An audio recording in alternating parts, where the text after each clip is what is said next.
Ya, dan saya kira bukti-bukti ilmiah itu sudah mulai diungkap secara terbuka dan global. Sifatnya itu lebih dari 30 tahun yang lalu oleh Erik von Däniken dengan bukunya yang membahas bahwa bumi itu dibangun oleh makhluk luar angkasa, dan dia mengajukan sangat banyak bukti-bukti ilmiah yang tersebar di seluruh dunia. Salah satunya adalah satu piramida yang dimiliki oleh suku Maya beberapa ribu tahun yang lalu, di mana piramida itu bisa berfungsi sebagai observatorium terhadap tata ruang angkasa yang apabila sekarang ini diperbaiki dan dipasang lagi alat modern, maka struktur bangunan itu tidak perlu dirubah, kata dia.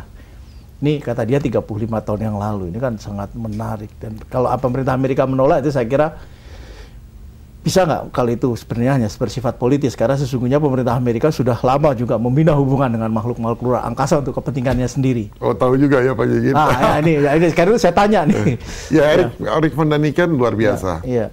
Tetapi kalau kita lihat hidupnya Erik von Däniken, setelah dia mengumumkan itu, dia banyak sekali mengalami kesusahan. Dan baik juga kehidupan pribadinya maupun secara financial. Dan dia didiskreditkan habis-habisan. Tapi kalau kita lihat penelitian-penelitian sekarang, sebenarnya semua mengulang apa yang dikatakan oleh Erik von Däniken. Seperti garis-garis atau pola-pola tertentu di suku Maya atau Aztec, itu menurut dia tidak mungkin dibuat dari daratan, tapi harus ada overview seperti iBird view yang bisa membuat. Dan itu sebenarnya merupakan simbol-simbol ya yang diberikan kepada manusia dari peradaban yang lebih tinggi lagi. Oleh karena itu, kalau bicara extraterrestrial, kita tidak bisa lepas dari bicara soal peradaban extraterrestrial atau extraterrestrial intelligence. Kita juga bisa melihat yang disampaikan oleh Erik von Däniken, dan sekarang banyak bukti-bukti lebih banyak lagi yang ada namanya crop circle. Di mana di rumput ada rumput yang tiba-tiba ada pola tertentu, ya. Dan itu juga berusaha dibuktikan oleh pemerintah Amerika, mengatakan bahwa itu adalah buatan manusia. Tapi memang bisa dibuat oleh manusia, tetapi dengan sangat sempurnanya mereka membuat geometri itu. Bahkan ada yang disebut sacred geometry, geometri yang sakral, yang dibuat dalam waktu yang cepat di beberapa negara yang berbeda pada waktu yang sangat singkat.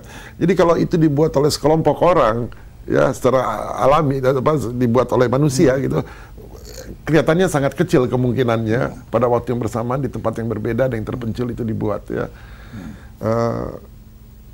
Menjawab pertanyaan Pak Gigin mengenai Erik von Däniken, ya kita harus angkat topi sama dia.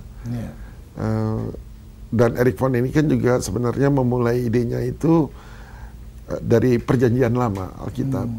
Pada waktu Nabi Elia bertemu dengan Tuhan yang naik chariot of fire, yang punya roda berputar seperti itu, bersinar. Kenapa kan UFO juga banyak bercirikan seperti itu gitu ya, berupa disk, ya, sinar terang. Jadi kemungkinan UFO itu atau extraterrestrial itu sudah ada pada ribuan tahun yang lalu, bahkan pada zaman Alkitabiah dulu. Bahkan di Erik von Däniken juga diungkapkan bahwa gambaran yang disajikan oleh ajaran Hindu mengenai kendaraan yang dinaiki oleh dewa dari luar angkasa itu mirip sekali dengan pesawat-pesawat luar angkasa modern pada saat ini, kan? Betul. Ya, cuman yang saya ingin tahu ini penolakan dari pemerintah Amerika Serikat, apakah ini tidak bersifat politik? Karena sesungguhnya pemerintah Amerika Serikat punya sangat banyak bukti, bahkan mungkin secara diam-diam sudah berhasil membuka kontak atau setidaknya komunikasi dengan mereka. Pemerintah Amerika sangat advance melakukan riset mengenai ini. Dimulai dengan namanya Philadelphia Experiment. Dimulai dengan namanya Montauk Experiment. Dimulai dengan juga dilanjutkan dengan Phoenix Experiment. Philadelphia Experiment itu dimulai pada tahun 1943. Ya, mereka memakai teknologi dari Tesla, Nikola Tesla. Nah, Tesla orang yang maju dari zamannya, dan dia bisa menemukan free energy, dia bisa membuat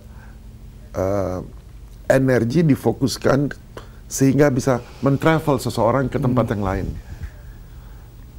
Nah, yang terakhir adalah Montauk Project. Montauk Project juga membuat seperti kursi. Kalau kita duduk di kursi itu, dalam waktu beberapa menit kita sudah bisa berada di Mars.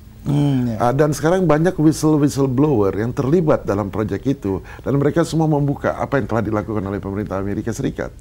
Dan mereka mulai dari general, scientist, ya, dan sekarang sudah nggak bisa dicegah lagi. Salah satu tokohnya namanya Dr. Al Bielek, ya, dia yang memulai itu. Ternyata ada beberapa orang yang memang pernah ditugaskan dan mereka pernah pergi ke Mars dalam waktu hanya beberapa detik saja, mereka sudah bisa sampai di situ. Dan ternyata mereka ketemu dengan beberapa alien dari Mars. Dan alien ini juga yang dari Mars itu mereka hidupnya underground di bawah tanah, dan mereka juga bisa ke bumi, dan mereka melakukan proyek rahasia di mana yang mengasis itu adalah alien-alien tersebut. Ini the whistleblower mengatakan demikian, dan dia seorang astrofisikis terkenal. Ya. Jadi di Australia juga ada, di tempatnya namanya di Pine Gap. Pine Gap itu tempat di mana alien-alien itu melakukan research and relaxation barangkali.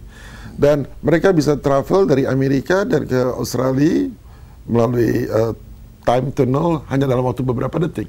Ya, ini menarik. Dan informasi itu kita bisa baca, kita bisa lihat di internet, di YouTube, dan itu diberikan oleh orang-orang yang kredibel, dan itu disingkap dalam satu proyek yang disebut Disclosure Project. Ya, dan ini mungkin juga terkait dengan teorinya Einstein bahwa jarak terdekat di antara dua titik itu belum tentu garis lurus. Nah, tapi nanti kita bahas selanjutnya setelah pesan-pesan berikut.